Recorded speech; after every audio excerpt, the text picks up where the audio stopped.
Okay, good day sa lahat. So, ang atin mang i-discuss ngayon ay acceleration. So, under pa rin siya ni kinematics.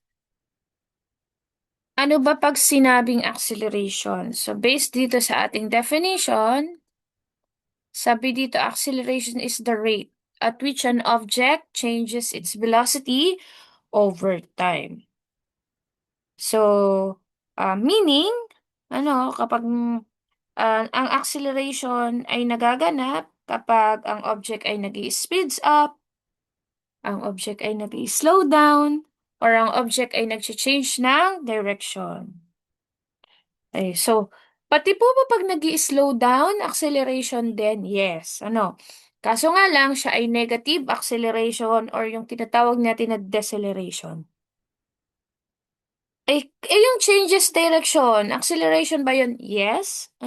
Even if speed stays the same, siya ay consider as acceleration pa din.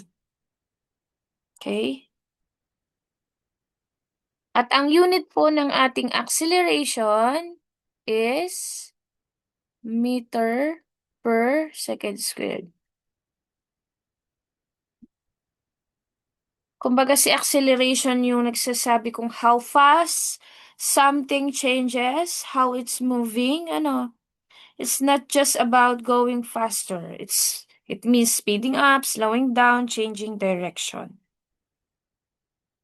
So, ito katulad nitong example natin.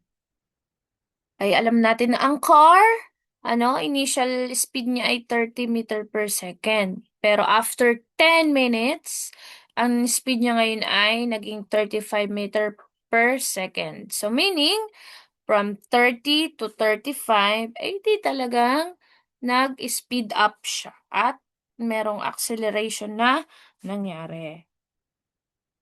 So, kumbaga, acceleration is how quickly motion changes. And ito po ang formula ng ating acceleration. Change in velocity over change in time. And itong ating change in velocity, ito po ay final velocity minus initial velocity. Kaya pwedeng ganito din. Yan. So, tatandaan. Okay, ayan. So, let's give an example muna.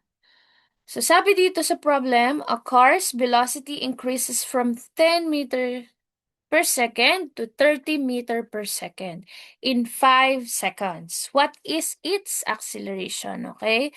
Ano ang given natin? Itong 10 meter per second, yan ay ating BI. Then, itong ating 30 meter per second, yan ay ating final velocity.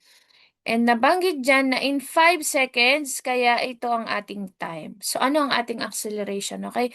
Using ang ating formula, final velocity minus initial velocity over time, substitute mo lang ang nakita natin sa given, 30 minus 10 is equals to 20. Itong 20 ito ay naka-meter per second. And then, ang ating time ay naka 5 second. Okay. So, 20 divided by 5 is equals to 4. And then, ang ating unit, meter per second square. Okay. So, double check nga natin yung unit. Okay. Divided by S. Okay, wait lang. Dito ko ilagay sa tabi.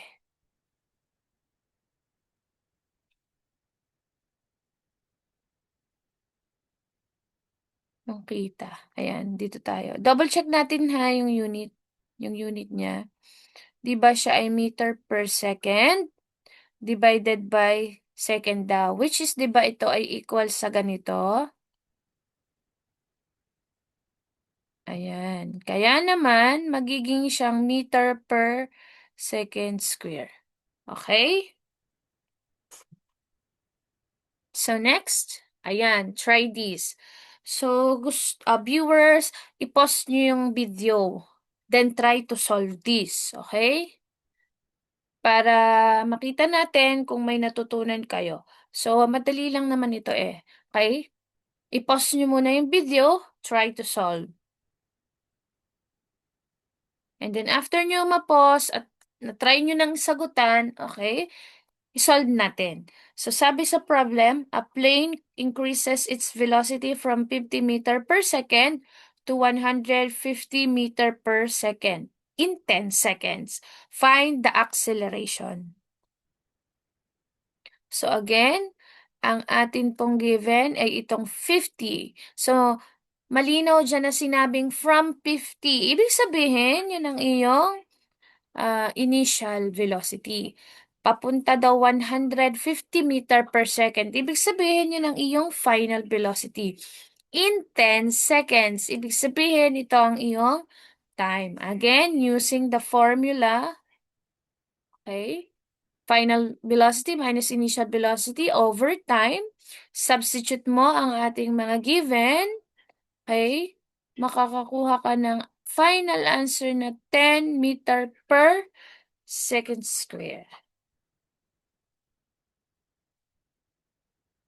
So, very good sa mga nakakuha ng same answer. And para doon naman sa hindi nakakuha ng same answer, practice lang, okay? And tingnan maigi kung saan kayo banda nalito at nagkamali. Okay, try this again. Okay, viewer, i-pause nyo muna ang video and then i-try nyong isolve.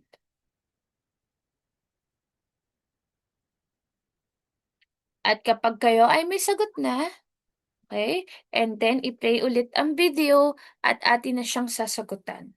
A dog runs down his driveway with an initial speed of 5 meter per second, then uniformly increases his speed to 10 meter per second in 5 seconds.